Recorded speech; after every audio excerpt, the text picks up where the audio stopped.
হঠাৎ করেই বিশ্বে তেলের বাজারে বিস্ফোরণ, একদিনে বেড়ে গেছে 11% পর্যন্ত দাম। প্রশ্ন হচ্ছে, এটা কি শুধু বাজারের ওঠানামা, নাকি বিশ্ব অর্থনীতির সামনে আসছে বড় ঝড়? যুক্তরাষ্ট্র প্রেসিডেন্ট ডোনাল্ড ট্রাম্প ঘোষণা দিয়েছেন ইরানের উপর হামলা আরও বাড়ানো হবে, আর সেই ঘোষণার পরই বাজারে আতঙ্ক। ব্রেন্ট ক্রুড প্রায় 8% আর মার্কিন তেল 11% লাভ দিয়ে উঠে গেল। কিন্তু কেন অস্থিরতা বাজারে? এর উত্তর লুকিয়ে আছে একটি জায়গায়, আর তা হল হরমুজ প্রণালী।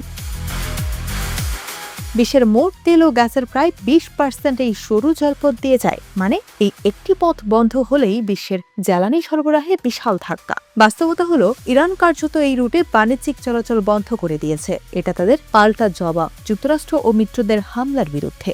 তাহলে কি দাঁড়ালো? একদিকে যুদ্ধ আর অন্যদিকে তেলের লাইফ লাইন বন্ধ। এই দুয়ের মাঝে আটকে গেছে পুরো বিশ্ব অর্থনীতি। বিশেষজ্ঞরা বলছেন, যদি এই অবস্থা দীর্ঘস্থায়ী হয় তাহলে তেলের দাম 120 থেকে 130 এমনকি $150 ছাড়িয়ে যেতে পারে। ভাবুন তো, প্রতি ব্যারেল $150। এটা শুধু একটা সংখ্যা না, এটার মানে হলো জ্বালানির দাম বাড়বে, পরিবহন খরচ বাড়বে ও খাদ্যপণ্যের দাম বাড়বে। অর্থাৎ বিশ্বজুড়ে মুদ্রাস্ফীতি নতুন করে আঘাত করবে। কিন্তু এখানেই শেষ না, কারণ এই সংকট শুধু অর্থনৈতিক না, বরং এটা একটি জিও পলিটিক্যাল পাওয়ার গেম। ইরানকে উদ্দেশ্য করে ট্রাম্পের বক্তব্য ছিল স্পষ্ট, বলেছিল, আমরা তাদের স্টোন এজে পাঠিয়ে দেব।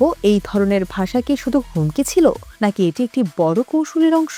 বিশ্লেষকরা বলছেন, এটা শক্তি প্রদর্শন এবং নিয়ন্ত্রণের লড়াই। কারণ যে তেল নিয়ন্ত্রণ করে, সেই বিশ্ব অর্থনীতির বড় অংশ নিয়ন্ত্রণ করে। এখন আসি আরও একটি গুরুত্বপূর্ণ দিকে। রাশিয়া ইউক্রেন যুদ্ধ এই সংকটকে আরও জটিল করছে। ইউক্রেনের হামলায় রাশিয়ার তেল রপ্তানি সক্ষমতা কমে গেছে প্রায় 20%। মানে বিশ্ববাজারে সরবরাহ কমছে একাধিক দিক থেকে। এর পাশাপাশি মধ্যপ্রাচ্যের সংকট ও রাশিয়ায় উৎপাদন কমলেও জ্বালানির চাহিদা কিন্তু কমেনি বিশ্বে। ফলাফল হিসেবে কি তবে দাম বাড়তেই থাকবে? এই পরিস্থিতি সামাল দেবে কে?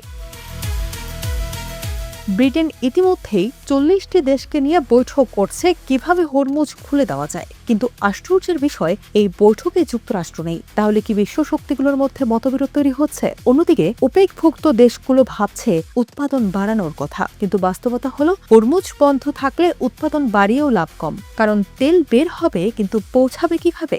এখন বাজারে আরও একটি অদ্ভুত ঘটনা দেখা যাচ্ছে। সাধারণত ব্রেন্ট তেলের দাম বেশি থাকে, কিন্তু এখন মার্কিন তেলের দামই বেশি। এটা দেখাচ্ছে বাজারে কতটা অস্বাভাবিক চাপ তৈরি হয়েছে। এখন প্রশ্ন, এই সংকট কতদিন চলবে? ফেডারেল রিজার্ভ বলছে, যদি যুদ্ধ দ্রুত শেষ হয় তাহলে অর্থনৈতিক প্রভাব সীমিত থাকতে পারে, কিন্তু যদি না হয় তাহলে হয়তোবা আমরা প্রবেশ করব এক নতুন বাস্তবতায়, যেখানে জ্বালানি হবে সবচেয়ে বড় অস্ত্র। এমন অবস্থায় যে গুরুত্বপূর্ণ প্রশ্ন সামনে আসছে তা হলো, এই যুদ্ধ কি শুধু ভূ রাজনীতির, নাকি এটি তেলের জন্য যুদ্ধ? আর যদি তেলের জন্যই হয়, তাহলে ভবিষ্যতে কি আরো দেশ এই ধরনের সংঘাতে জড়িয়ে পড়বে? তবে কি বিশ্ব ধীরে ধীরে এনার্জি ওয়ারের দিকে এগোচ্ছে? আপনি কি মনে করেন, এই সংকট সাময়িক, নাকি এটা নতুন এক বিশ্ব ব্যবস্থার শুরু? মতামত জানাতে পারেন কমেন্টে।